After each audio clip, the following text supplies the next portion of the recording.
choose one from my own.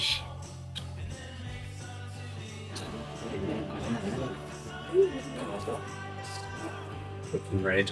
Oh, yes. Only that one. Oh, yeah. Go for that.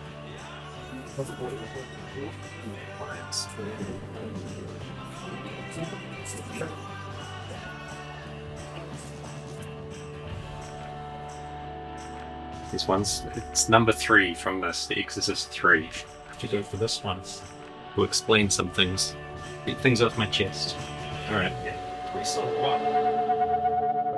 Hello, welcome back to the Alice in Videoland podcast, recorded right here at Alice in Videoland in Christchurch. Tonight, super excited to welcome onto the podcast local filmmaker and Alice in Videoland expert. It's Mr. James van Dyk. Welcome, James. Thank you. James, thank you so much for coming in.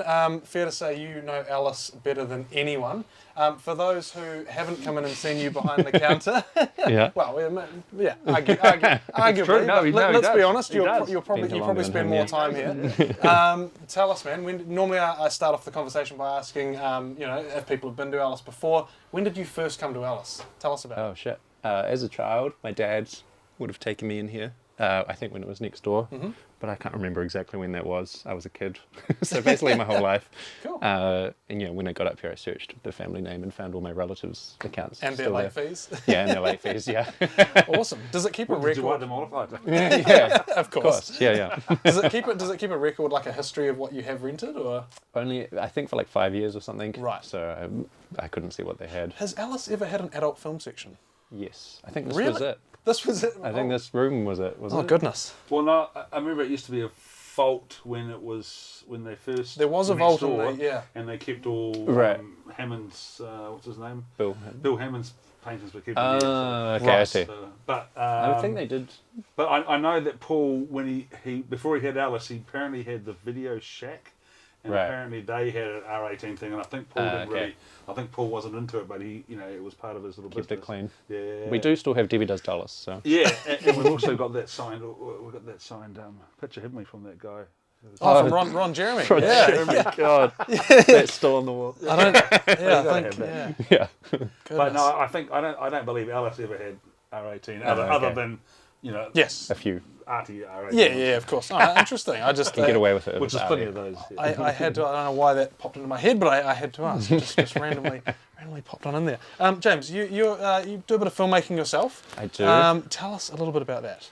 Well, basically, I took a circuitous route to it because I initially did like science, maths, and physics at uni. But while I was there, I got into acting.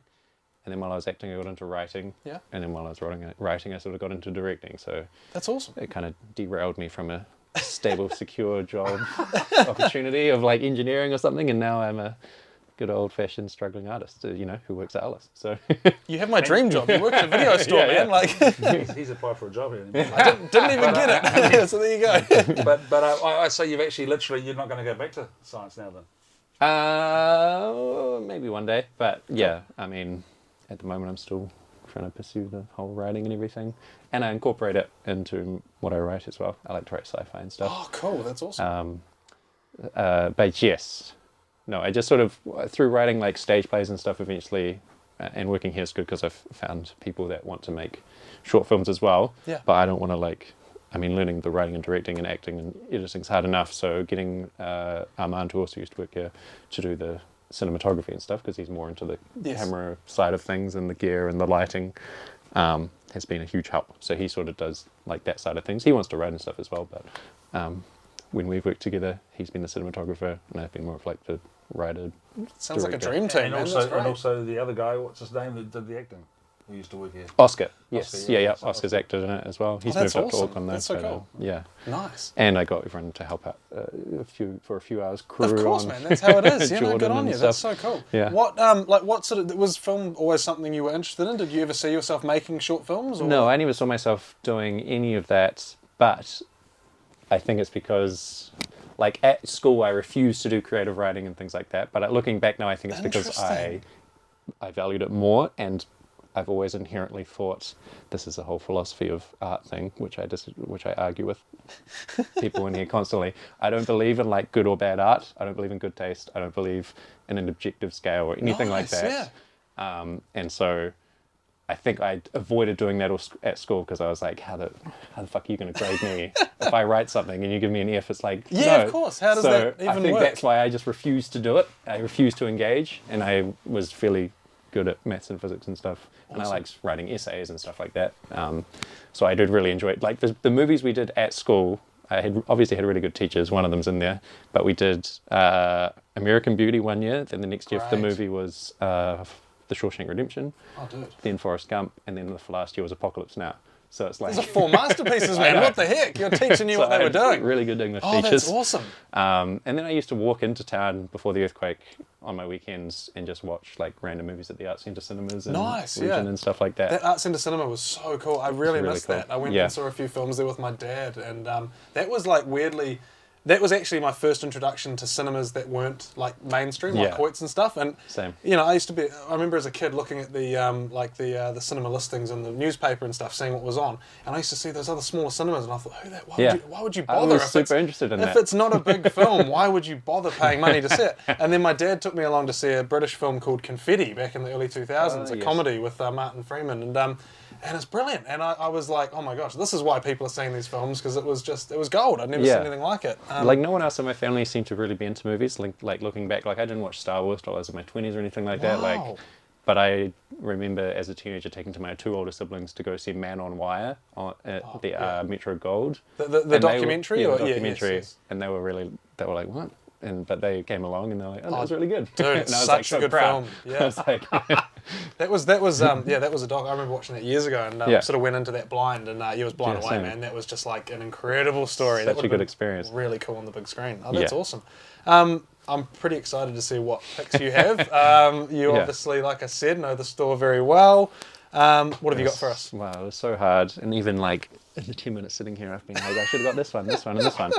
But we'll start with this. Kingdom of Heaven by Ridley Scott. The director's cut, it has to be. Has to be the director's cut? Yes. Good to know. Because I think I remember watching the theatrical cut and didn't like it. And then the director's cut came out afterwards. And I loved it. It added in like an extra half hour that turned out to be crucial to the story. And you really needed it. But my dad is really into history. Like he studied history and stuff. So I'm really into history as well through him. And the Crusades is something he's really into as well. And I was raised Catholic, so I was raised, being told certain Catholic stories history. about things. Yeah, lots of Catholic imagery and stuff like that. But it's Ridley Scott at his best. Wow. Where I don't know who wrote the script, but he combines like actually having good scripts. Because some of the later Ridley Scott stuff, I've struggled a bit with the script, like Napoleon. I was really impressed still by the filmmaking. Yep. But the story, he is struggled a bit. But he is quite true to try, because if you watch the behind the scenes stuff, he is quite into like getting the facts together. Yeah. Even that story was pretty much, but even though it's a made pretty up story, they have used real characters. I remember. Yeah, my dad told me about a lot of the history of it as well, and because my dad studied the Crusades, so he knew like Baldwin, the Leper King, and I remember him telling me about the origin of the assassins, which is from the Crusade days. And I remember him saying something that's about like they used to smoke hashish or something, and that's where the name comes from apparently. Hashish, assassin, then assassin. And there's a famous story of someone who was, I think it was Saladin. It was the man on the rock, that's right. And Saladin had surrounded him because the assassins were just pissing off everyone by just assassinating people. And he'd surrounded him. It might be apocryphal, the story. And Saladin's obviously like the big, the most famous, or he's like third in Islam or something. But he was under siege, and then one night he woke up just to a plate of like warm scones beside his head, and that was like their warning to him basically. We got through all of your guards, and we left you a freshly baked warm scone. Yeah, wow. So he packed up and left. Yeah, wow. So we could have killed you if we wanted. So there's just so many cool stories. Well, he was a pretty honourable guy in this film too, wasn't he? Yes, and it's true. The first crusade was incredibly bloody. There are stories of the Christians wading through Jerusalem, like wading through blood, because they killed so many people. But then when Saladin took it back, there was some fighting, but the Orlando Bloom character in this, I think he might be an amalgam or he might be based on someone, but he did basically arrange for a deal where all the people of the book were able to go free if he surrendered the city. So the book was the Old Testament. So that was Jews, Muslims, and Christians, which was basically everyone at the time.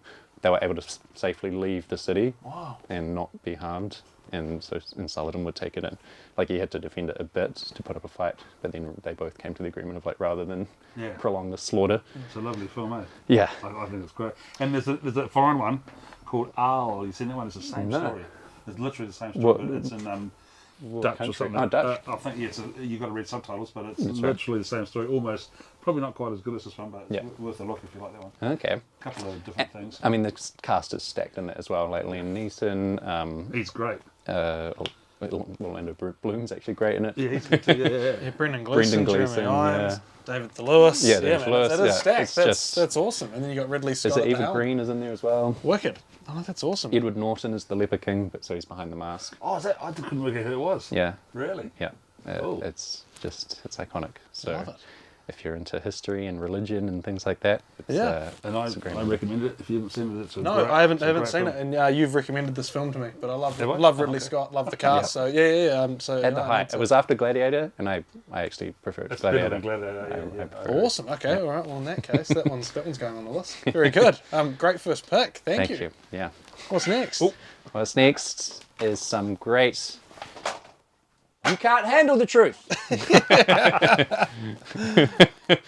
And the line after it's even better, but it's full of expletives, so I shouldn't say it.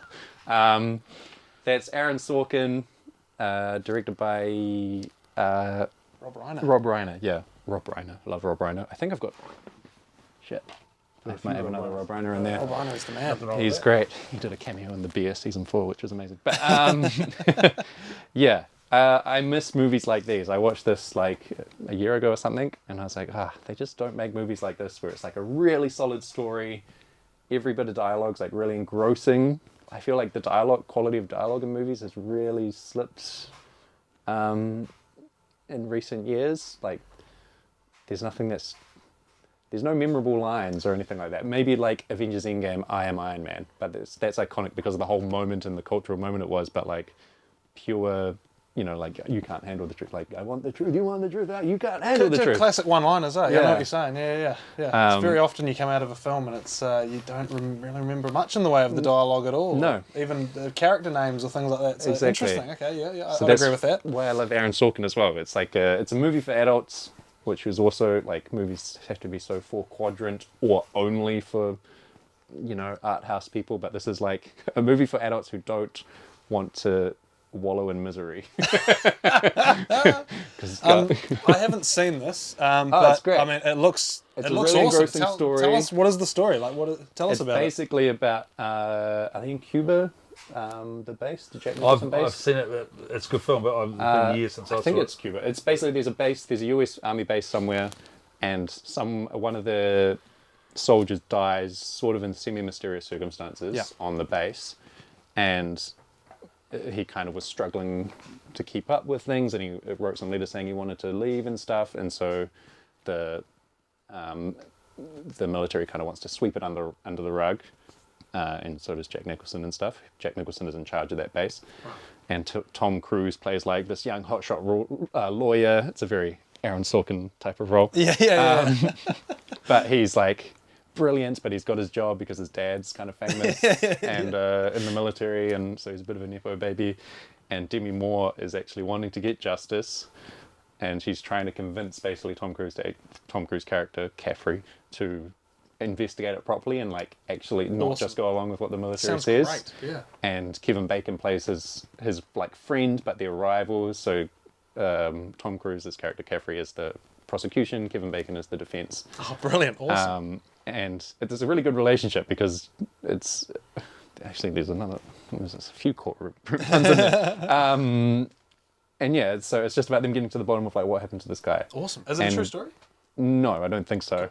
But I think Aaron Sorkin's all his siblings are lawyers or something, so that explains a lot about his what he writes. understood he understood everything. Understood the subject matter. But yeah, he's kind of like, I just miss some of those writers. Like Billy Wilder was another one. I don't think I've got any Billy Wilder there, but like they write really, just you remember the dialogue, as opposed to, I don't know, the action or something. Which I love action, as you'll see, but yeah, that's something I'm missing. Like a really good story. It's for adults. You know, Glengarry Glen Ross is another one that's like a really good dialogue based, but still kind of, it's very entertaining. They don't skimp on the entertaining and like trying to tell you a satisfying story. Sure. And a lot of movies these days that win awards and stuff, I'm just like, what's the story? Like, this is like slice of life to an extent that I don't like. Because to me, that feels like cowardice. You're not making a statement, you're just being like, oh, it's up to you to make your mind. It's like, no, be like Aaron Sorkin, make a fucking decision about a theme and like what you want to say, and don't necessarily, you can leave some things up to the audience, but like,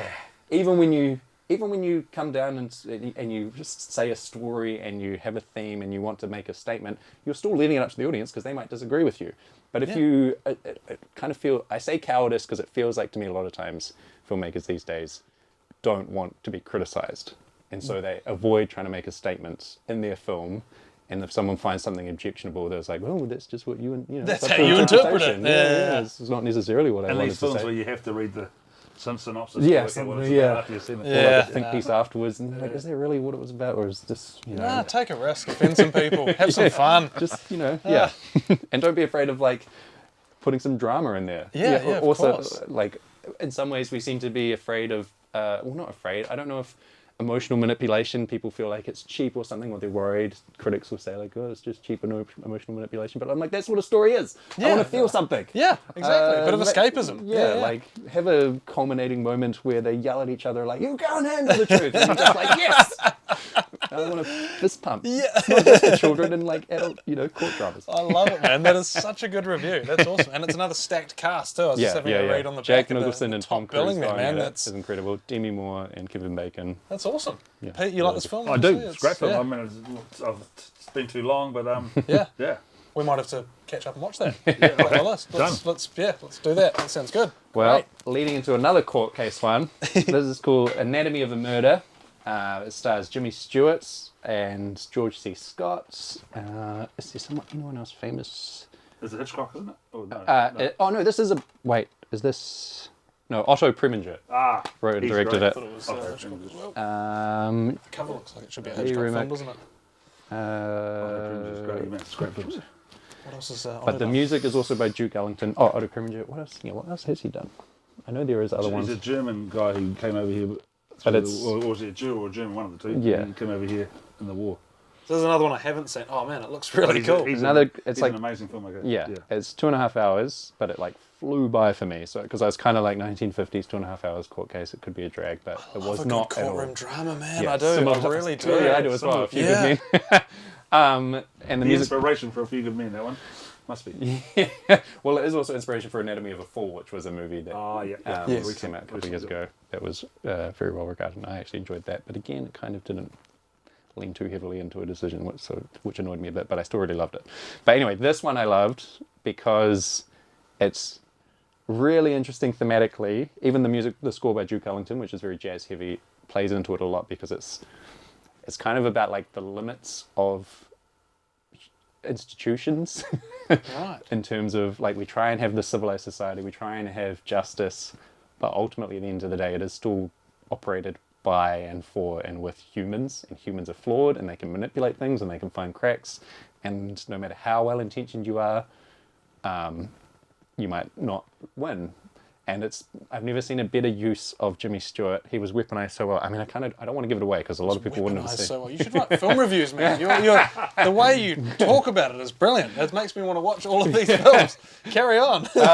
I mean, it's a pretty serious case. It's about, the allegation is there's this guy who shot someone, but he said he shot him because he raped his wife, basically. Jeez, yeah. And so Jimmy Stewart is called in. He's a lawyer. He's like this old-time country lawyer, the classic Jimmy Stewart. Oh, shucks, I'm just doing my thing.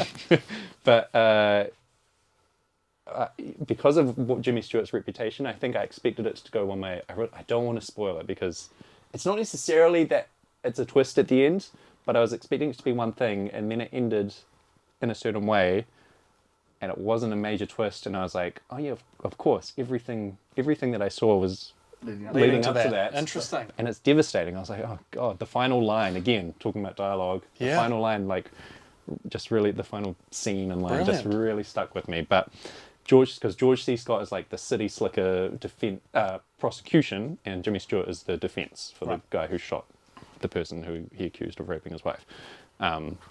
Because there's a lot of murkiness about, like, did he actually rape her, or were they cheating and he just got angry and shot him, or was it in cold blood, was it in hot blood, and who's honourable, who's not, what are the games they play during the court, during the whole court case, in terms of, like, playing little games with each other in terms of trying to introduce evidence or get rid of evidence. Oh man, I love that stuff. It's awesome. It's so cool. I'll watch this one with you. I don't think I've seen this one. All right, chuck it on the list, man, because this sounds great. You can tell the titles are by, what's his name, Saul Bass. The design. It's a very Saul Bassy design. Pretty cool style, eh? So yeah, I don't want to give away too much because it's fantastic, but it's just, it makes me think, like, yes, we do need institutions and civilization. Like, we need to be civilized, but you still can't rely on that. Of course. If you're a human operating in that system, sometimes you have to fight a bit dirty because other people will. So totally. That's right. If you want justice, you kind of have to meet them up. If someone's tearing up the rule book a little bit, you have to also do it as well. tear it up. Yeah. But it's kind of, I kind of at the end was like, oh God, is justice even possible? But disheartening. That's life. Yeah. That's unfortunate. We'll put that on the list, man. We're going to watch that this week. That's awesome. Great. Next, When Harry Met Sally, Rob Reiner again comes up. Did he direct it? It was what's her name? It is Nora Ephron, right? Nora Ephron wrote it. Yes, yeah. And directed by Rob. Yeah, that's right. Okay, I got two Rob Reiner. Wow. And I'm in trouble because he wanted to put this in the top 500. And what went in instead? I didn't do it. I just didn't do it. I watched it recently. Good film. Yeah. My opinion on things is I think we skew too heavily towards art house and too heavily towards sad things, and I think it's easy to make people sad, and I think it's hard to make people joyful and happy. But for whatever reason, that was a fair argument. We devalue escapism. We devalue, like, feeling joy and feeling happiness and making people laugh. For some reason, we were just like, like you hear someone say, like, this was the funniest movie I ever watched, 3 stars. And you're like, what? Because it's comedy, it can't go above that. And it's like, but why not? It's so much harder to make me laugh than to make me sad. I'm sad all the time, all day, every day. Like, anyone can do that.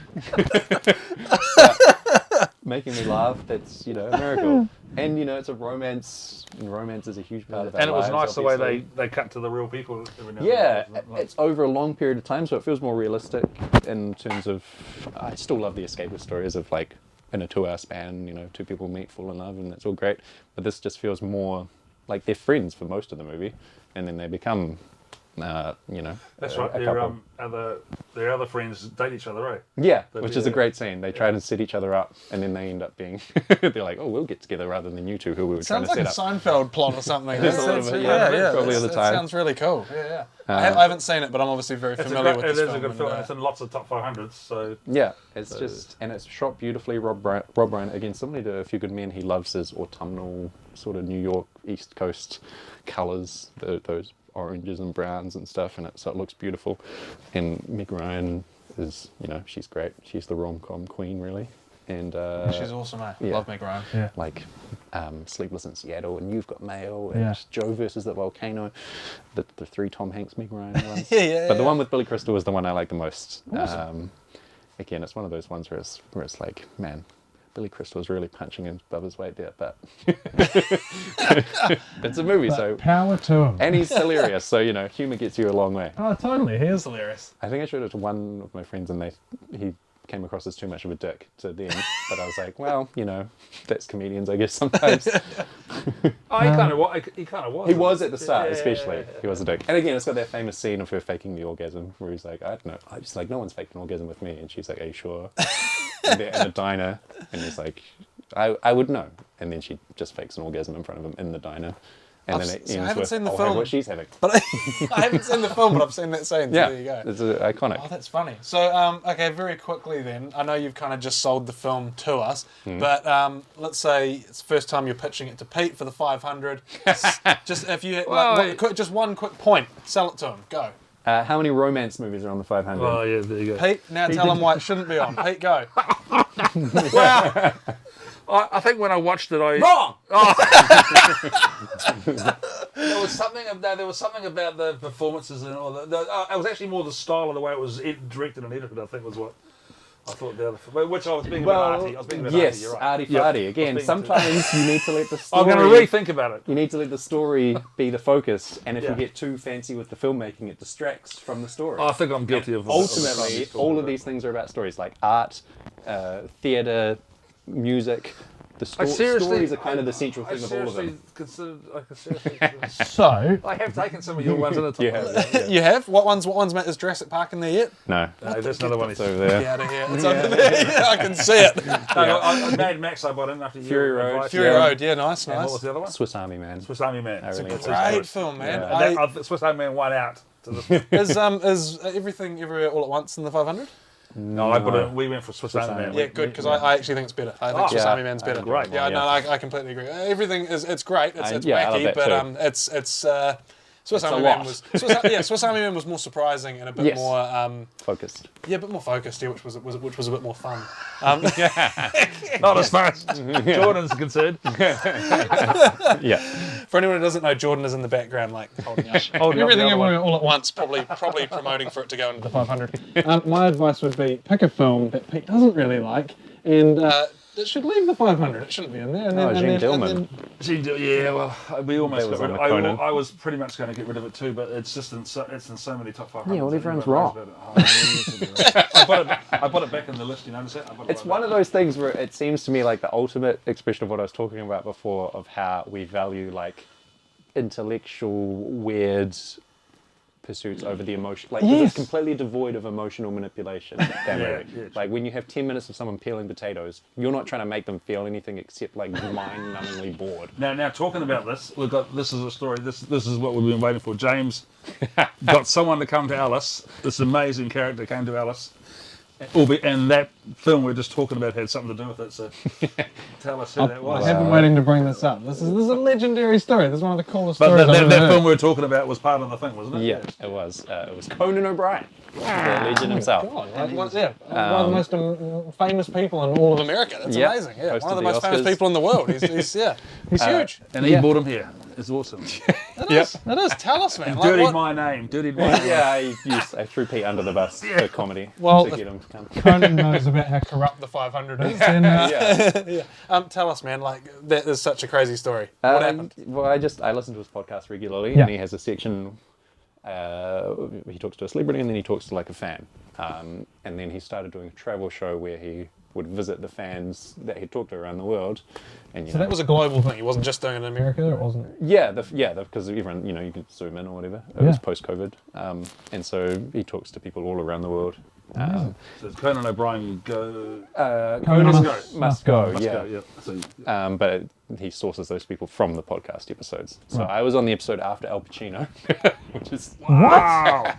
nothing. I didn't obviously get to meet Al Pacino, but No, but in the chronology You get of to the, Say of that. the, This is crazy. But I didn't know of that. the That's Conan pretty cool, feed, man. it goes Al Pacino, and then it goes like the last DVD store in the world. how many people can say my episodes after? Al Pacino's. I know, it's That's crazy. Awesome. Yeah, that's crazy. But yeah, so I just randomly applied one day. I was like, oh, why not? It's fun. You So just what have to was- fill out a form. And... So So that was something that he was regularly doing. So there was a form you fill out. He and you sort of knew that was something that Yeah. could happen. yeah, it's just like, if you want to talk to Conan, visit the website. And did you have to tell many- him what you do or something, or what was the? Yeah, so on the I can't remember exactly what they just asked a bunch of questions about like where you are, what you do, what you'd ask Conan if you talk to him. Because they want people who do interesting things, right? Yeah, Like it's point of difference. it's Yeah, not- yeah. something that he can, get his hooks into. So I filled out that form, and then a few months later they sent me another form. So I was like, oh, okay. And then That must have felt pretty good when Yeah. that come through, like because they because I must forgot get, about it, of course, they must get thousands and thousands of applications. Yeah. sorry. So or carry maybe on. not, because maybe everyone's like, oh, Nah, I'll never get in. Surely, though. Yeah. Man, I reckon they get. I honestly reckon they get thousands. Yeah. And so I filled out the other form, and then like a week after that, they were like, "We want you to talk to a producer." So I did that at like 5 a.m. in the morning because of the time difference. Yeah. At this point, did you think there was Any like chance you might get to meet Conan? Or did it Yeah, start I was getting kind a of like, bit- oh, maybe. But I was kind of, because I usually stress a lot about things. And so that form, for the longest time, I was thinking like, what would you ask Conan? I'm like, oh God, what's something that's funny? And eventually I was just like, you know what, fuck it, if I lose nothing if I don't get this. So I just wrote, can't even remember what I wrote, but I barely thought about it and wrote like the first thing that came to my mind. And then so when I got the second form, I was like, the pressure went up, but I was like, you know what, just drop it and just write the first thing that comes to your mind. good on you? That's so good. And that seems to have worked out a lot That's better. how we do this podcast. Yeah. That's great. First That's thought, so best cool. Yeah, good on you. And did you feel you felt less stressed? So you'd send in Yeah. that second one. Then they said said they wanted you to talk to a producer. Is that right? Yeah, so at like 5 a.m. in the morning, because of the time difference, I got on a Zoom with one of their producers, Blay Hart, who's great and also funny and on the podcast a bit. Oh, so you already knew this person. I knew so him, you were, yeah. And Even just knowing those wee quirks and different wee things that you brought up on the podcast, like you're in. Yeah, exactly. I think they were like, oh, he listens. He actually listens to the podcast. Great. Oh, that's so And good. so I talked to him for half an hour, and he asked a bunch of questions and stuff. I think it was mainly just to see if I could keep a conversation going, essentially. And just to check that you're not nuts. Yeah, basically. And so at the end of it, they're like, oh, we'll let you know within, the next week or so whether you're in. And then like 12 hours later, I got an email like, can you talk to Conan tomorrow morning? Oh my like, god, "Alright, no sure." way. Yep. Dude, and at this point, like, what do you do? Like, did you sign an NDA? Like, were you allowed to ring your friends you do and that be at like, the very beginning, I think, Yeah. from memory, you have to sign a thing where they're like, anything we record or whatever we get to use for perpetuity in or the universe or whatever. Just, which, so I think I'd already signed that. And so, I'd ring my mum and I'd be like, Mum, Conan O'Brien! What happened? Like, what did you? like, did you- again, my family doesn't even know who Conan O'Brien is. So, It's the worst! they know of him, they know who he is now, Oh god, obviously. that's I hate that. But he's Irish Catholic, and my family's also Irish Catholic, so I was like, he's Irish Catholic. You guys will like it. There are people who knew him were like a few of my friends, because we from The Simpsons and stuff, obviously. We quote all his episodes, like the monorail episodes, legendary, that he wrote. So they were more excited. I was like, the few friends I knew that knew of him. That's cool though. You would have known, I'm sure, a few people who would have like shared in the excitement and understood Yeah. what it meant. Oh, dude. And so then, so you get to Talk to Conan online Yep. over Zoom, Yep. and then he comes into the show. What the hell? Well, but that was a really good talk, wasn't it? Like Yeah. that talk was pretty good. Yeah. And then you told me that day that you'd dropped me in it. And Yes. I thought that was great. Yeah, because they asked me about the 500 and stuff, and so, as you see me abuse him about the 500. I was the guy who Pete ran. Pete was like, I'm mentioned on a Conan O'Brien podcast. I'm the bad guy, but I love it. Who's Conan O'Brien? No, I was like, oh my god, that's like incredible. Oh, that's so cool. So that was for an episode of his podcast. Yeah. And then does that always lead on to him coming here, or did No, like, not did always, because he does an interview pretty much once a week with a fan. Right. Okay. And they're usually about 20-25 minutes or so. My one was one of the long ones. I remember that they didn't really cut anything from it, so I was Right. like, yes. Oh, dude, yes. And Awesome. we should link it on this thing. Yes. Yep. Yeah, we can, absolutely. We have to. Yeah, of course. Yeah. link in Legendary. description below. So I had to wait a few months, I remember, because they filmed them in quite far in advance. Yes. But they also, I think, that's right, even in the interview he said, if I was to come to Christchurch or whatever, what would you do? Oh no, that's right, he asked me what would I film, because I told them I was a short film, and it's like, if I was to appear in a short film, what would you do with me? So I had to come up with something on the spot, basically, of Brilliant. what I would do, Yeah. which was fun. I'd improv I learned again through theatre. It's something I hadn't done, but I was in a play that my friend wrote at university, and he called halfway through for my character to go out into the audience and do improv comedy basically with the audience. Oh, jeez. Never done anything like that before. Oh, dude. I was like, all right, I'll try it, and it actually went really well. So I was like, oh, cool. I Oh guess my I can gosh, do improv. man, you've got balls. That's, I most just people are sort going, of nah, blank see out. ya. Yeah, I was like, I'll give it a go. I don't know where the With the confidence. with come confidence. from. Yeah, all of my family were shocked when I got into acting, because again, I'd avoided all of that sort of things, and I was probably quite mumbly and quiet and stuff, so they were like, Good on acting. you for doing it though, What are man. you That's so cool. And so obviously those improv chops helped you with Conan. So you had effectively an uncut podcast, and then so the timeline was a few months, and Yes. then So he has this travel show now, which he's just done 2 seasons of, where he goes to visit a country, and he goes and visits the fans that he talks to on the podcast. He Right. visits a few of them, and so So obviously the podcast had gained like enough traction for there to then be a televised Yeah, version of it's it, on a recorded HBO version, or yeah. Neon in New Zealand. Jeez, brilliant, And yeah, there was a whole bunch of. I kind of could guess that something was going to happen because, when he came to New Zealand, he was in that haka, the world biggest record haka, attempt. So we yeah. knew he was in the country, and I was like, oh, okay. And they try to surprise you, so they told me that they might film some like supplementary stuff for the podcast and get a New Zealand film crew in. So they're trying to suss out when I was at work and things like that. And I think I'd given them your details or my boss's details. I got a call from a producer because I work in the film industry in Auckland, and she was telling me, "Oh, we've got this job lined up, and they might be going to Alice, and we know that you are in Alice." I says, "Oh, is it? What's the name?" yeah. Did you know that? Inside word, yeah. I'd spoiled it. Yeah, So I kind of had an inkling, but I was like, he talked to a few people from New Zealand, so like he might not come visit, he might not go to Christchurch, you never know. But yeah, and then they managed to double bluff me because they said the New Zealand film crew were coming in on a Friday morning or something. No, Saturday morning, and we know whether I'd be there and stuff like that. And I was like, yep. And then on the Friday morning is when they actually came in. So I kind of knew that like the New Zealand film crew would probably be Conan. Oh, true. But I was expecting them on the Saturday, and so I was just in the shop Friday morning, and Kieran was hungover. yeah. And then scratched by a cat. yeah, my cat had attacked me the night before. For goodness sake.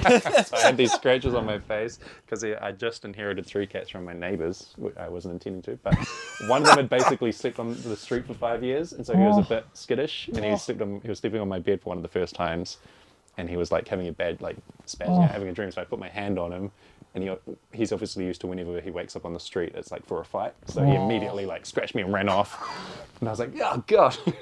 So that day is when Conan came. Did you tell Conan that story? Yeah, Yeah, I brilliant. explained. Awesome. There you go. The cat gave you some good material. So That's brilliant. And then he just come in and was like, James! And like all these film crew following him. I was like, oh shit. So I was very shocked. And he's huge, eh? Yeah, he's tall. He made me look like a child. He's like 6'4". how tall are you? You're just the same height as me. I was literally looking across the line. Wow. Wow. Amazing. And so you were here too, obviously, when Well, Conan came in. I had to keep away. I knew about it Keep away. all happening, but I wasn't to meet him. He must have something to do with the way he works. He likes to just Yeah, keep it. Yeah, of course. Understood. Yeah. Nice. But then you came in halfway through. I got shoved in halfway through, and I had to get rucked up by Yeah. Conan and this bit. Great. That's good. I think you guys. I've seen the clip. You guys are hilarious together. I think it's great. Yeah, I think it's great. it was good fun. It's like, we We know know. who's in charge. No, that was great. Oh man, what a crazy story. That's It's like definitely the highlight of my 2024 for sure. Yeah. Dude, And who else said good day to you on that day? Which is what I thought was amazing. When the video he played us. Oh yeah, that's Dude, yeah. Yeah, Paul What Rudd. the heck? That was crazy. We get this. Turned out to be Death of a Unicorn. he pulls out this video he's videotaped with Paul Rudd. Yeah, it starts And he with, says, "Hey James." Hey James, yeah. I was like, oh shit. And then it rolls into like one of their classic Yeah, the Mac setup and Me gags for trailer. Yeah. As soon Yeah. as I saw Paul Rudd, I should have realised, but as soon as he's like, I've got a trailer for my new film, I was like, oh, I know where this is going. So I watched that clip and I was like, what's going on here? And then Peter Explained it to me and I was googled it. No, but I was the same right. on the day. I'm going, Pete's but he was laughing, and I'm going. What is this? Yeah, you're like, this is an arty film. And actually, Conan got a bit upset because I didn't know what it was. Didn't he? He said something, didn't he? Yeah. I literally had no idea. so good. Is Mac and Me in your Pick, so. No, I don't even know if we have it. It just got re-released. I think Vinegar Syndrome just did they've remastered it on Blu-ray. So Well, we better you get should send Conan a copy. Yeah. Oh, he's probably got so many copies of And that. then Conan gave us his pics, but then he took them back again, didn't he? That was a. Yeah, that's right. Well, it was like gas welding in the North Sea or something. What was this? What happened? Oh, they didn't play everything they filmed. They didn't actually show on the show, but Yeah, of he, course. No, he only he had like had an his hour. pics, and then What do you mean pics? It's film pics. he did staff pics, and he bought his own pics. no of them. way. Yeah. And they got rid of them. Oh, do you remember what he picked? Oh, it was It was all joke stuff. Joke, like- joke. It was all just joke Yeah. stuff. Okay. One of them was how to weld. Yeah. He was telling me because I've got a video store, and it's a bit of a loser business these days. So you should watch it. Get some welding. Yeah. It's pretty funny. I thought he'd leave it in. That is funny. Oh, that's gold. Yeah. Oh man, what a wicked story. That's like, It was pretty dude, crazy. you're a legend. Thank you for bringing Conan to Alice, man. That's so Yeah. Cool. I love it. So now, he's on the wall now. Me and him. Got a signature. We can guarantee you they're the real thing. Yeah, that one. You're a Footage legend. of it. You're a legend, James. That's Awesome. Oh, dude. All right, look, we should carry on. Yes. What have you got Victor. next on the list for us, man? We've got my favourite James Bond, which is Casino Royale. Yeah, our other podcast the other week, his favourite's Moonraker, wasn't it? Moonraker. Yep, so Which was at the height of you Star and him Wars. will have to have a bit of a... The height Well, of, that I was mean- what James Bond in space. That was what he said. The height of Star Wars. Yes, like James Bond is the franchise is good to like. Most people probably find watching the old ones boring, but they're interesting from a film sense because they're like a time capsule of whatever the hot thing in like action movies was Absolutely. at the time. Yeah. So like Moonraker's obviously just post Star Wars, so he Yeah. goes into space with like laser guns and stuff like that. And this one is post The Bourne Identity, so it has that Yes, like gritty, true. fast cutting. True, actually, yeah. That early 2000s thing where yeah. everything was real and gritty. Is this the one where he jumps off the crane? Is that the one? That yes, yeah. Yeah, that's parkour. amazing. Parkour was also Parkour, big at the yeah. time, so he did a big parkour That was actually a good chase scene. scene, wasn't it? It was great, and it's also the first time ever. Like he is my favorite James Bond. I've watched all the James Bond movies. Daniel Yes. Craig is my favorite, and this movie is the first one where he did like a foot chase. Like foot chases isn't really James Bond Right, thing. yeah, But true. it introduced him as like a different kind of James Bond. James Bond is usually in the suit and you know the tuxedo and drinking a martini and Yeah. feeling all suave, but he's like down and dirty and Yeah. True. getting gritty Thought of and that, yeah. and it's like shot again. I like the way it's shot because it's colourful. Who's the cinematographer on that? I'm not actually sure, but it's Martin Campbell, who is I believe Kiwi Kiwi. born, Yeah, he is. and he also did GoldenEye, which is so he's rebooted James Bond successfully twice. I rooted for him to do it 3 times, but we've got Denis Villeneuve doing the new one now, so I guess he's pretty good. That's pretty exciting. Yeah, but again, he's very serious, so I'm slightly worried that he won't, because I want James Bond now to go in the more Roger Moore direction, because it's like kind of more serious and then more goofy with like Sean Connery, and then Roger Moore's more goofy, and then Timothy Dalton's a little bit more serious, and then Yeah. Pierce Brosnan's more goofy with the gadgets. Yeah, and then Daniel Craig is way more serious. So I would like a Who do goofy you one. want to be the next James Bond then? That's tough. I would have gone Tom Hiddleston a few years ago because I feel like he could have done the Roger Moore kind of thing. Yes. But he maybe is a little old now. But yeah, I don't know who I'd pick now. Oh, Tom. Stick with Tom. Who are the Tom who are the- Hiddleston still. Yeah, he could still do it. How old is he?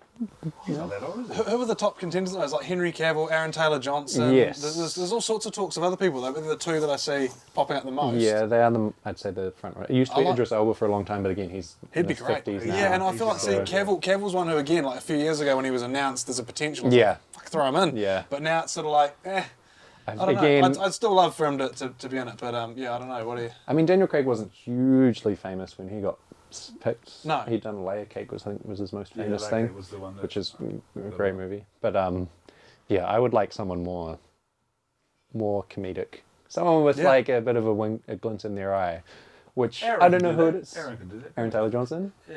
Yeah, It's pretty funny in Okay. Kick-Ass. I mean, that was an Yeah, old, true. older film, but he does have comedy chops. That's that guy. true. He's had a run of terrible films. But, Actually, I really liked him in 28 Years Later as well. haven't seen it yet, but he looks awesome. I loved It looks, him in that. Yeah, okay. Yeah. Um, See, this thing, he's could, popular. yeah. People love him, man. He's good looking. He's True, he He's could definitely ripped. do it. Yeah. Nice. But if they want us to go really young, they could go that guy from F1, Damson Idris, who in the Formula One movie. cool. I haven't seen it yet. It but- looks great. Yeah.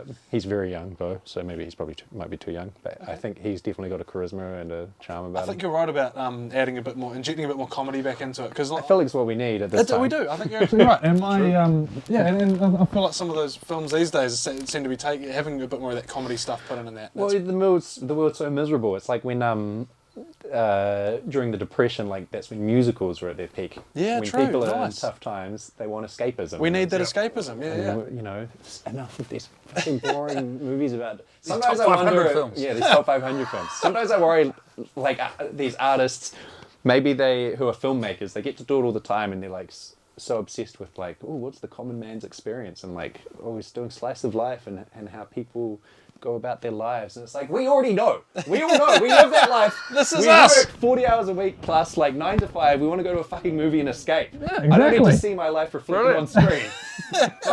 You're not going to get any more profound than like the 8 hours I did at work, like contemplating why I exist. I want to like see James Bond shoot some people and win a card game and have cool and have gadgets. cool gadgets. Take home the girl. Oh, brilliant. But yeah, amazing action, really fun. Like sometimes you forget the whole set piece in the middle with the plane in Miami Airport. That's like halfway through the movie, but that would be like a third act huge set piece of like any other movie. Yeah. And then it Finishes goes into, and you've still got it's still got half the movie, and then it's like a card game. And Mads Mikkelsen is obviously brilliant, and it's like, again, some iconic lines like when he asks for the martini or whatever, and he's like, the bartender's like shaken or stirred, and he's like, do I look like I give a damn? It's great. Because he's just lost the game. It is a really good film. Like my generational Bond was Pierce Brosnan. Yeah. So like Same growing way, up. that's who I kind of grew up with. as Yeah, well. and I'm pretty sure I saw Die Another Day at the cinema as well. Yeah. So that was the film before this, It right? was. That was the last. Which Yeah. is, I think, why that one, like, was so. It was huge, man. Huge. There was a huge buzz. So I Because was. Die Another Day was so good, like too goofy. It Like. was mental. It was, Also it was, directed by another Kiwi, Lee Tamahori, I think. yes, Was yeah, it? Lee did Die Another Day. He did. Yeah. Yeah. okay. Yeah, But like the CG's bad. oh, it's dude, like it's fucking terrible. Like what? he's like what kite surfing Like it's a bonnet of a door or something, isn't it? Isn't it like he's on a car door or like it's like in the the Arctic roof of a because car. the glacier's like falling and And creates the a Sun's wave. melting it and shit. Yeah. There's a scene at the start where he's like on the top of this truck and it's like going over a cliff, And he grabs out and reaches onto something and like like it's revealed once the truck goes that it's it's like a giant bell, and he like jumps off, swings it so it makes a ding ding noise, noise. and he's like, it's like ding, and he's like, Saved by the Bell. Yeah. It's really. It's cheesy, but I kind really of cheesy. I don't mind a bit of that. But I like the first three. I think Die Another Day maybe went too far, and especially because and again that was post 9/11 as well, which was I think Yes. so it reflected the times a bit. But Die Another Day was like when we'd got to our most goofy in the 90s. they just pushed it. Man. And then so that like completely reversed course. They brought Martin Campbell. So Martin Campbell set up the sort of the goofy tone with GoldenEye, and then he's like a really good like working man's So he director. directed GoldenEye. Yeah. No shit. And Yeah. then came back And and, then did came back Casino and did Royale, this. man. Because like the buzz for that film when it came out, everyone was saying Huge. it's the greatest Bond film of all time. And those togs sold out everywhere. Really? You know that I'm scene not where he comes up on the surprised. beach Yeah. and the little. That was like a famous clip, man. Yeah. It was huge. Yeah. They sold out. And another thing, like going back to You got a what, beer? no, I need to get it there. And Going- Eva Green, I love Eva Green in that movie. As well. yeah, the whole film is it's so good, The man. scene on the train where they introduce, like they talk to each other again, really good dialogue. Yeah. Like it ends with they're talking loosely through. I can't remember. He's like, "How was your?" Cause she's basically undressed him verbally, Yeah. and then at the end she's like, "How was your steak?" And he's like, "Skewered, one sympathizes." It's great. It's just like good, That's awesome, man. It's such good crisp dialogue. dialogue. Yeah. Oh, dude, no, James Bond's so good, man. And like what you were saying before about how it is like almost a statement of the times. Like, Yes. Another thing I love is like the soundtrack. They always bring in whoever's hot at the Yes. time. The vehicles are always whoever was- popular vehicle manufacturers at the time.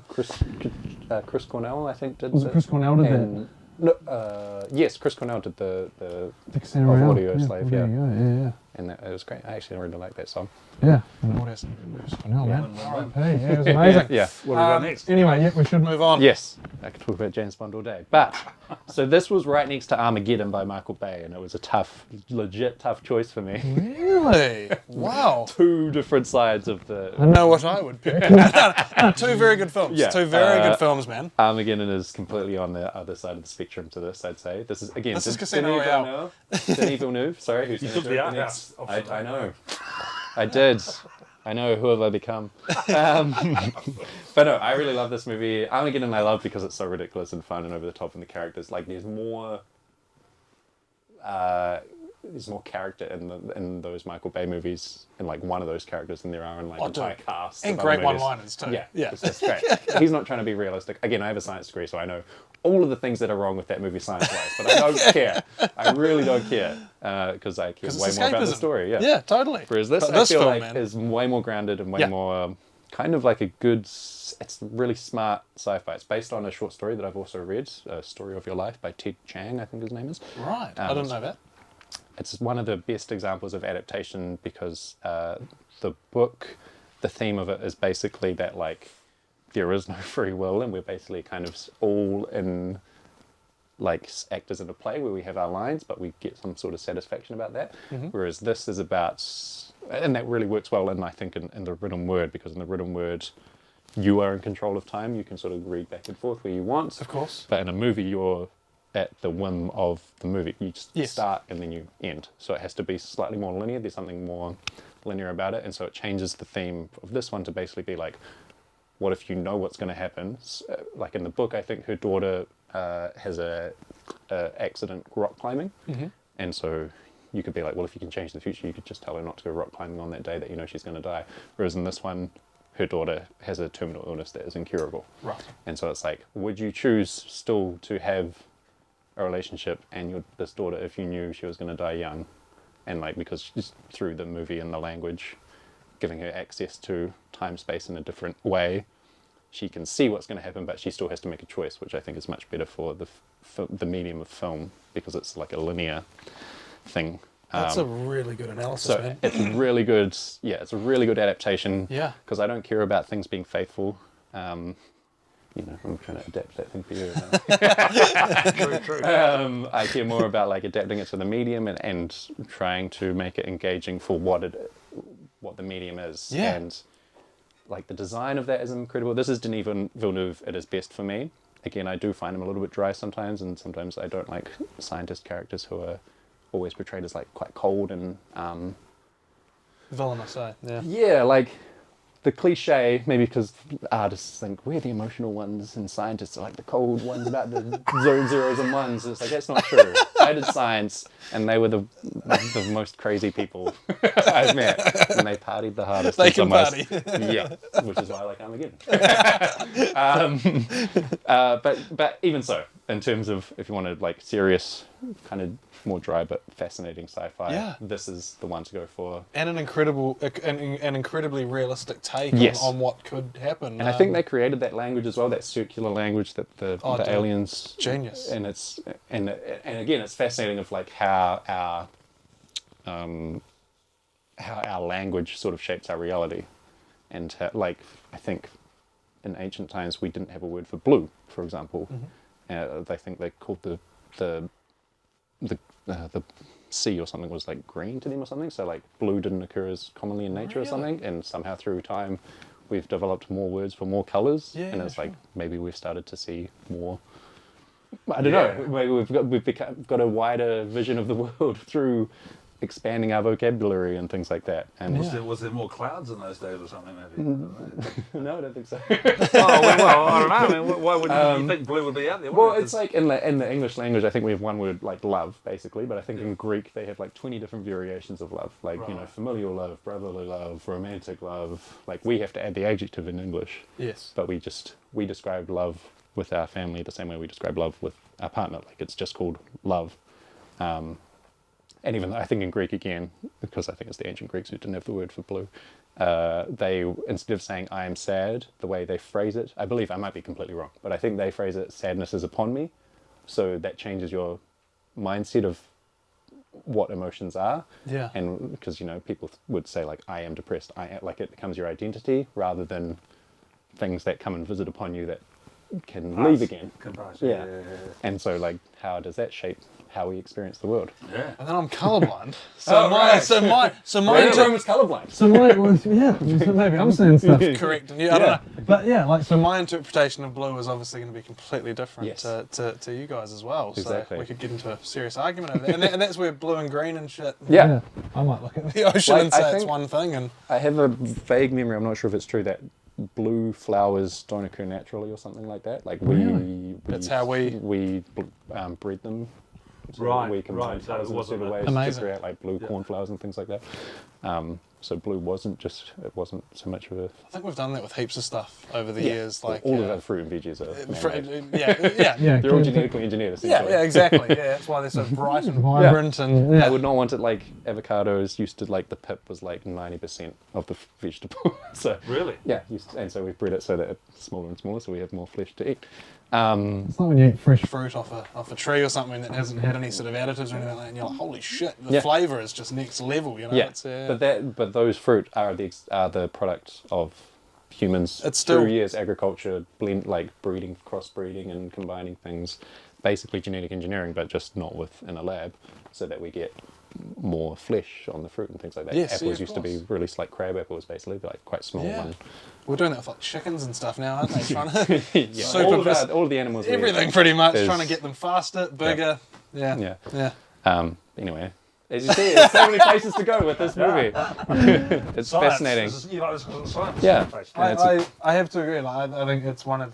It probably is Denis Villeneuve's best film. I think it's my favourite, yeah. Yeah, For I mean, sure. like, I was a huge fan of Dune. I think Yes, most same. people would probably turn to. I'm waiting for the third one though, because that feels like 2/3 of a story to me. Totally, yeah, of course. Because Yeah. he's very faithful, which is my worry with James Bond, because he said, I'm going to respect the legacy. And I'm like, fuck the legacy, just make your own. Just make it do something. But he is very respectful and like he treasures these things. I think it'll be a fresh take on, Yeah. on a classic property. Hopefully. But no, Arrival. My brother recommended that film to me just recently because I'd Great. never seen it, and I watched it, and I reckon it's the most refreshing sci-fi film Absolutely. since District 9. Yeah. It's Great beautiful, use man. of CG as well, like subtle it's but very So believable. convincing, like Yeah. scarily believable. Yeah. Like, And the whole- those yeah. those aliens are such a cool design. Oh, dude, yeah. No, there was just so much to like about that film. If you're even remotely interested in sci-fi, you're in for a good time. Yeah. Such a And in good film. terms of again dry actors, Amy Adams does it so well. Dude, she nails it. She's Dry characters, so I should say, good. because she's not dry, but the character is written quite dryly. She doesn't say much a lot, which Yes. is quite fascinating for a lead character who's a linguist. She doesn't actually talk a whole lot through the film, Yeah, true. except when she starts to explain things, and then it's like, oh no, she's just observing a lot Yes. of what's happening. Yeah. But she's such a good actor that you know everything that's going on. It was captivating, man. Yeah. The whole film, She wasn't nominated, I which loved is it. why, who cares about awards, but she was not nominated for an Oscar for that role, which Who took it out? Yeah, do you know? I have no idea, Yeah. but I think I remember her not being nominated. Yeah, It's not like- even nominated. No, Oh don't think so, Jesus, which No, is crazy. She's awesome. That was one of the highlights of the film was her performance. Yeah. Anyway, sorry, Anyway, sorry, it's carry another on. film we Yes. could talk about for ages because God, it is good. But sorry, carry on. Okay, so this one is the box set, but it's number 3, The Exorcist 3. Oh my God, you're going for number 3. Yeah, Oh, I this is love number 3. Interesting, yeah. I could have picked the first one. I do love the first one as well. Yes. Maybe more, but in terms of, it was so hard for me to pick a horror. I've come to horror late. Again, it's something I avoided, but one of my friends eventually got me to go around like every second Friday. I would go around and watch a horror movie with him or Great. two. Yeah. And so now I love it. I'm kind of addicted to the adrenaline of it. Yeah. And so And- this is your number 1 horror film? No, not my number 1 horror film. What would be? Psycho is probably my number 1 horror film. Great, nice, yeah. But the third one I love so much, again, George C. Scott, who was in Anatomy of a Fall, is the lead. And he's such an iconic actor that I love. He was also in Doctor Strangelove and a few He's other a cool things as well. character, isn't He's great. But it feels quite David Fincher-esque, the third one. It's like about the Yes, serial killer, Yeah. and it's very particular in terms of the way that he carries out the way, like it's disturbing in that David Fincher way, where he comes to one of the victims and like the person has drained their blood into like 20 different little plastic cups next on the table. Yes. And it's like really just off-putting, and is it George? Yeah, George C. Scott knows what he plays the cop from the first one. Yes. It's a different actor, but it's the same character. So he knows about the Exorcist, and he suspects that it's the same demon and possessing someone who's doing these murders. And so it's like a David Fincher, like Seven kind of procedural or Zodiac. Yeah. But it's got those scares of a horror movie, and again, it's got great dialogue. There's a great monologue from George C. Scott talking to his. It's just like a nice friendship in it that he has. I think that's the victim. So, sorry, I'm going in 1,000 different directions. But he's friends with with this priest, and George C. Scott plays the detective, and they go to a movie together and stuff. And it's just nice to see like two old men have a nice friendship on film.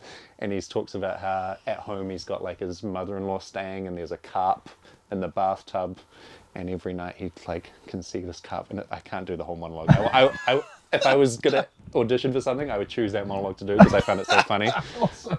So there's like moments of humor in it as well, but it's just really engrossing in that kind of crime procedural way. But it has the scares of a horror, Yeah. like really disturbing, like one of the most famous jump scares, I'd say, maybe one of the earliest as well, when you're just looking down that long hallway and the nurse is going back and forth or whatever, and then she walks, you're like waiting for something to happen, you don't know what, and then suddenly someone just enters frame with like garden shears behind her, fully open and just walks across, and it's like the scariest thing, one of the scariest things I've ever seen. And then it just cuts to like some statue that's been beheaded, and you're like, oh, I know what happened.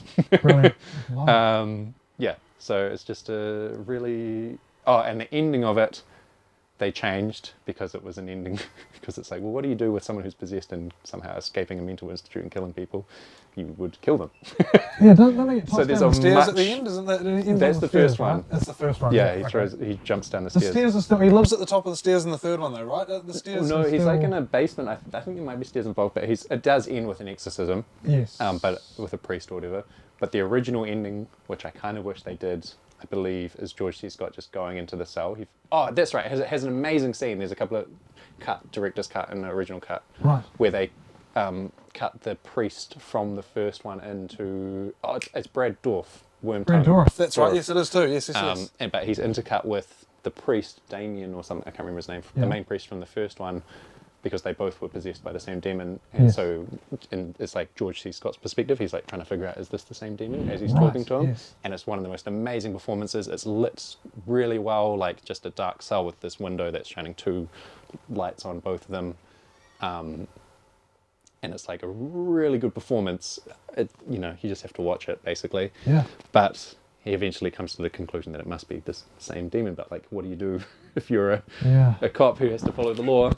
But I think the original ending, or one of the endings they shot, was just him going into the cell and shooting him in the head. I've got to say, it sounds like it's bloody good. Yeah. Because The first one was written by William Blatty, and he wrote. He wrote the Yes. book, and then he wrote and directed the third one. didn't he? Yeah. Oh, was that him? Yeah, I actually don't know who directed So it. he wrote and directed the third one, which I thought was pretty cool. cool. The second one I thought was rubbish. The other two, the second and fourth, I mean, I enjoyed them. fourth one? There is a fourth one.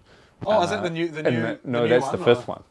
Right. I didn't mind. That's Exorcist Believer, right? Yeah, I I think thought so. that was Pretty cool. Yeah, Actually. I didn't mind they're that. way more. Those ones are way more pulpy and just like, just about crazy scares and stuff, and like, I think bees or bubbers in the second one or something. And Right. is it James Earl I'm Jones? just going to cheat with the... Yes. Yeah. No, you're right. Yeah, I rented that exact copy from here, Oh, cool. and I'm pretty sure it was on your recommendation that The the second second one is rubbish, Yeah, the and that the third. first and third one were because I remember saying to you, I think I'm just going to watch. I just wanted to watch the first one. Yeah. You only had the box set available, Right. 3 for the price of 1. That's value at Alice. Exactly. And so I grabbed that, and yeah, I remember you saying, I said, good. should we watch it? And you said, maybe don't bother with the second one. I did try. I did watch it, but it was Yeah, terrible. it's one of those ones that I enjoy because it's goofy. But second I would one? not but I would not recommend it to everyone. I'm pleased I saw it, and I couldn't watch the third one without having watched the second Yeah. one. Would I watch it again? Never. No. But some of the scenes and visuals in it were quite Yeah, hilarious. crazy. Like I've actually gone back on YouTube and showed it to people to be like, this is an example of how shit this is. But it has a place. Yeah. It's a But yeah, weird the film. first and third feel like very different, almost genres to the They are, second. yeah, completely. But yeah, you're right. The third one is a whole different film in itself, and I love Yeah. that. That's pretty rare for a third film to do that. So And maybe one of the early kind of modern crime procedural movies in a weird Yeah, way. yeah. In that David Fincher. I reckon there's a lot of inspiration in that Yeah. film, and like you said, just the lighting, the dialogue. Yeah. Yeah, totally. It's great. Another great pick. Next on the list. Next on the list, again, I mentioned it as one of the films we studied at high school, Forrest Gump, which I know is a controversial pick these days. Is it?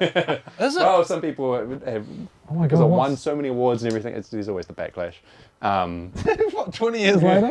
30 years later? Well, The people, what do they say about it? What's Well, it's one I like in a weird way, even though I wouldn't like, it is kind of a conservative movie, and I don't really consider myself a conservative ideologically, but I think there's like a truth to it that is good for me to watch and recognize, because it's expressed in like the symbols basically of the two main characters, Forrest and Jenny. Yeah. And so if you think Forrest is the feather floating, he doesn't really make decisions for himself.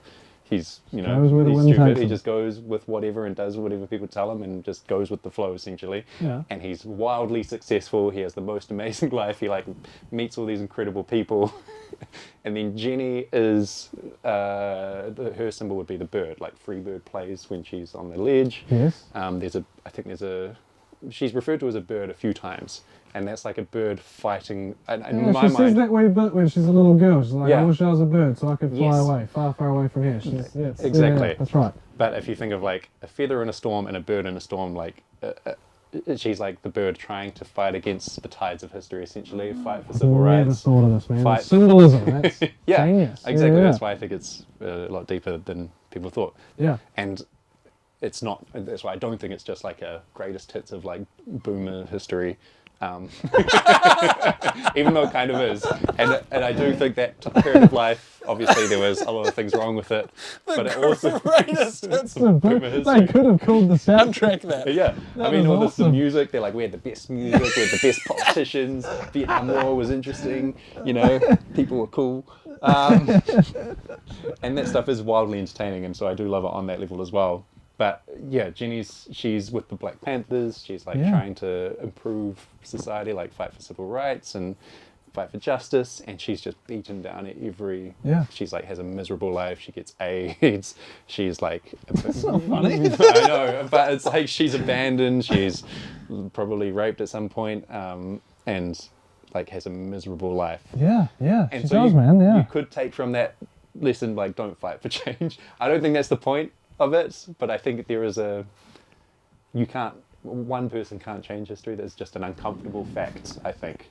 It Yeah. doesn't mean you shouldn't fight to change history, and I still want things to improve, but maybe as you get older, you just sort of realize I'm still as idealistic as I was as like a teenager, but you just sort of recognize that in a world of 8 billion people, Yeah. what Yeah, difference can you actually make, and is it worth ruining your life fighting for these grand ideologies, or do you just try and make what you can better Yeah. when you can and still try and make sure that you live a good life? Because all through human history has been miserable for like 99% of people. Everyone's struggling. People have been slaves, they've been like farmers that can't have to deal with famine, or like kings and queens who come through and steal their food, or randomly decide they want their land, so they'll charge them with something made up and kill them. They have to go fight wars that they don't know anything about on behalf of, like, that's been the lot of most of humans for most of history. So we're in a much better place now, thankfully, for most people, but there's still problems that we have, Yeah, of obviously. course, yeah. And that film says that. Wow. And that film, I think this film kind of finds the beauty in amongst all that, and by having you've got Forrest, who's like one Man who does make a lot of difference. Yeah, and he just impact on rides the tides of and- history. but, yeah, like he Jenny's does. trying to protest against the Vietnam War. He goes goes to and- the Vietnam War, Yeah, and yeah. he just tries to he saves all those people. And again, Lieutenant Dan is another one who's mad at the world Yes. and trying to fight against it, and like angry at God until he's in the middle of that storm. Again, the storm is kind of a recurring thing as well. Yeah. On top of that boat being like, come on, kill me, what are you Yeah. going to do? And Yeah. it's after that when he's let it out that he's kind of like just accepts life for what it is and And he becomes finds some peace. He becomes quite an enjoyable comedic character, Yeah. doesn't he? Like he's actually, and then obviously end of the film when Yeah, he's he's like married and there with his brand new rocket titanium Yeah, legs and exactly. shit. You're like, Lieutenant Dan! Exactly. It's so good, man. oh, the film's a masterpiece, man. and one of Tom Hanks' greatest performance because of the scene I think where he meets his child, where it makes me tear up basically every time I think of it, where he finds out he has the kid and he just asks Jenny, is he normal or is he Is he like me? me? And Oh, that's the dude. first time you realise that he does struggle. Yeah. But it's his own personal battle, I guess. Like he knows that he's not as smart as everyone. We never really. But he doesn't put that on anyone else, We basically. never see it, do we? Like, No. You know it as the audience watching it. You know Yeah. exactly what he's like. But he has that kid and he's like, I don't want, his first thought is he doesn't want that kid to struggle the same way he has. Yeah. So, and again, it's just he's in his own world, basically. So, who made more of a difference, Jenny or Forrest? And I think that's a good debate to have. yeah, who knows? And it's a film that just keeps you thinking. That's a good way of looking at it. That's an incredible way of looking at it, man. What a review! Yeah. Jeez. That's why I love the You've made me want to. You've made me want to rewatch it now. Yeah, It's same here. That's my wife's favourite film. Oh, of all great. time. Oh, and, really? Yeah, and it's one of those films I could rewatch again and again Yeah. and again. I never get sick of it. And it's got the escapism, because obviously the scene It where he's does. running across, and he even says as Jenny's dying, he has that speech of like all the beauty he's seen in the world.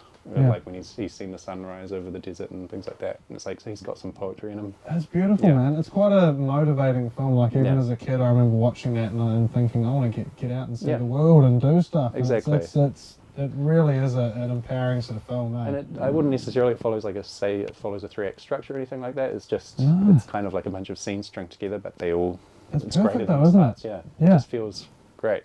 And I really love it. And I think that's why it's maybe had a bit of a backlash within like the film critic world, because it is maybe that kind of, you can't change the world as more of a conservative sort of view in some ways. Like you just have to accept the way the world is. And so, and like film critics and stuff tend to be more probably left wing. So that's probably why there's been some think pieces and stuff about like, this is a bad movie actually. But I think it's just an uncomfortable truth. It is. And anyone who knows the film will just be like, shut the fuck up. Yeah, exactly. Just enjoy it. And like, it's incredibly damn it. entertaining. It is incredible. It's an amazing film. One of Robert Zemeckis' best films. Yeah, for sure. Probably Not my as good as favourite. Back to the Future, but no. I would almost have to say that's Yeah. possibly better, but yeah. No, amazing film. Good pick. Well, now we're ending it with... A bit more comedy, no? Yeah, I wanted a honest to goodness comedy in there because, again, I feel like people skew too much towards the art house and the sad and just depressing the hell out of us. This is just a dumb, hilarious, dumb in like a smart way, because I think it is well written and the jokes are hilarious. 21 Jump Street. It's just, it's a dumb comedy. I've never seen it, and I've only heard. Like, you haven't seen it either. No. Oh, dude, that's us. It's so good. I've only heard awesome things. I've heard it's like genius. Yeah. Like it's Ice it's Cube supposed to be is fantastic. he's Sorry, great Ice in Cube. it. Ice Cube's in it. Yeah, he's Brilliant. angry. He's always angry, but that's great. And it's self-aware in terms of they are clearly not high school students. Yeah. But the premise, because it's from that weird TV show back in the day Yeah. that Johnny Depp was in. Which I have seen. Oh, really? And they're like, there's no way you guys are high school students. I've seen like clips. There's been a couple of times where I've started watching it. It's been on TV, but it's been 10, 20 minutes into it. Yeah. And I've had to stop myself. It's like, no. I need to watch this from the start. Yes. So I have not seen it, but I've seen so many little clips. And bits again, it's and funny pieces. watching it now because when they do their cop training, especially post like Black Lives Matter and stuff, you're like, they would not do this the same way. But it's so funny. They like abuse their power so badly. He like forgets. He's like, you have the right. And he can't remember what to say. Channing Tatum, so he's like, to suck my dick. It's just stupid, and I love it. That's awesome, man. No, I love a good stupid comedy. No, And then like I say, only The sequel, 22 Jump Street, also amazing, and it ends with one of the best end credit sequences of all time. Really? Where it lampoons endless sequels, so the end credits is like 23 Jump Street, 24 Jump Street, 25 Jump Street, 26, and it's like you're going to culinary school, to nurse school, so like It's like the series, isn't it? yeah, exactly, all of these different things, and it's Oh, is that what the hilarious. series was like? So the series Well, was was it set in different? different institutions. I think it was a different episode each week, wasn't it? Yeah. So it'd be like that.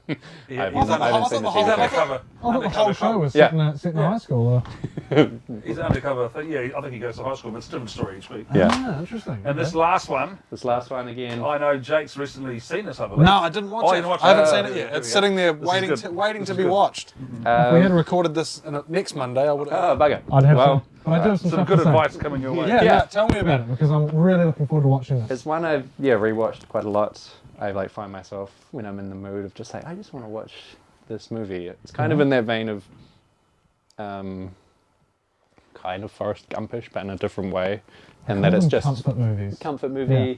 It's kind of like literary Avengers because it's got like or like early 20th century because it's got like Hemingway and Salvador Dali makes an appearance, and Gertrude, who was she was a big art I can't remember her last name, Yes. but she like curated a lot of the art in the French scene in the 20s and things like that, and she knew all the major artists. I think Gauguin's in it, like a whole bunch of artists. Everyone's in there, right? Everyone's in there. Yeah. All that. So Yeah. I was like, oh my god, like, because when I was probably more pretentious as a teenager, I did love that sort of art and Hemingway and Picasso, and so it's cool just seeing him go back in time and like visit these old characters. And it ends with like, it's not a very you can see this in the movie. It's not a very profound revelation, but yeah, it's like. The past is great kind of because we can just look back and pick the greatest moments from it. So we think that the past is better than it is because, was it Hitchcock who said like drama is life with all the boring bits cut out?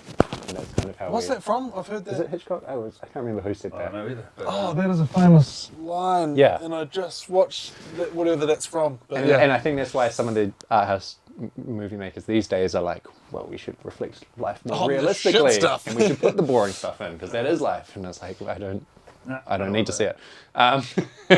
So it's a very basic premise. He's in Paris. He wanders he gets in. He's like just kind of in a getting with his fiance that he's not sure maybe he should be with, or whether if they're on the same page. He wants to be a writer. She's more of like a society. Rachel McAdams, more of a society kind of girl with rich parents and stuff like that. And he just wanders off one night instead of going back to the hotel and gets in an old car, and suddenly he's back in the 1920s with all of his like artistic heroes. Brilliant. And That's it's just really, really fun.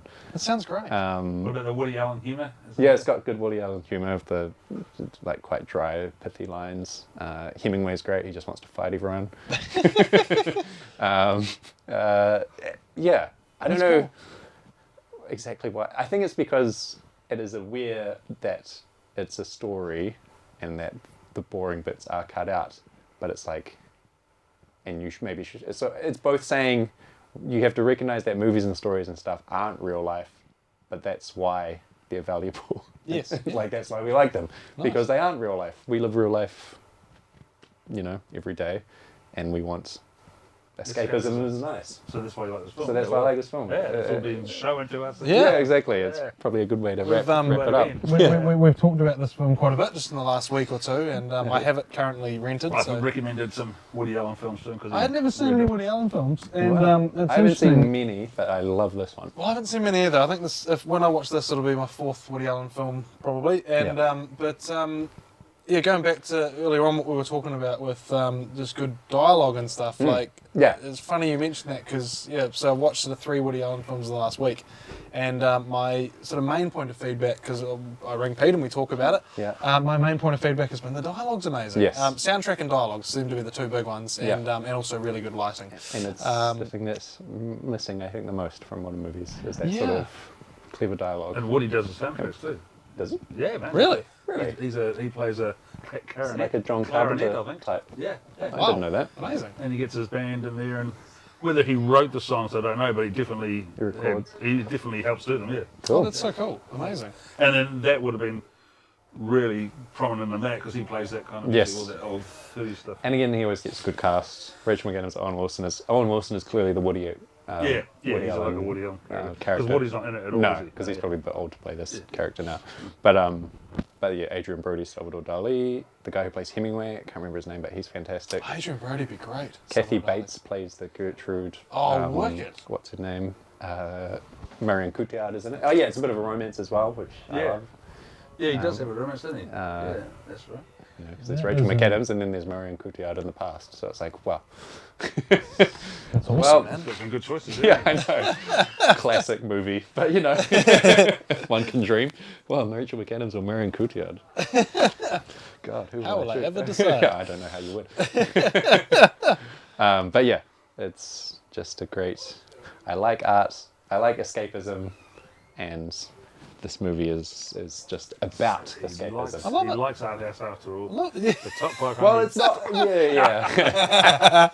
Bring back escapism, not just in like superhero movies that are for True, kids and stuff. Like adults also need escapism and catering towards adults who like thrillers, who like comedies, who like good stories. Because I'd say there's probably in all the films I've chosen, like stylistically, there's probably nothing. No one really stands. Maybe Denis Villeneuve is the most stylistic. Yep. But looking at the ones I've chosen, I think they're not. The style isn't the main focus. And some people just love. Definitely. Some people just love the medium of film, and so they love them when the medium is the forefront. But I think you're playing to a niche audience when you do that. Yep. And there is a good way to combine it. If you can get the best of both, that's I think when cinema's at its best. Yeah. But if you prioritize, I think style. You do sometimes sacrifice story, and I think that's why the Oscar movies don't always connect with I'd completely agree. audiences Yeah, because they don't care about. They just want a good story most of the time. He's going to be a great writer one day, isn't he? I know. That's literally Well, what I I hope was going to finish by saying. You need to be writing reviews, man. You should. You Or gotta, writing scripts, like he is doing. Yeah. totally. You know, you've got a good way with words, James. thank you. Look, thank you so much for taking the time to sit down and talk worries. with us tonight. Hopefully, I didn't ramble on too long. Hey, thank you for listening, and please consider becoming a member of our nationwide mail-out service at allisonvideoland.co.nz/become-a-member. We need your support to keep this video shop alive. Thank you.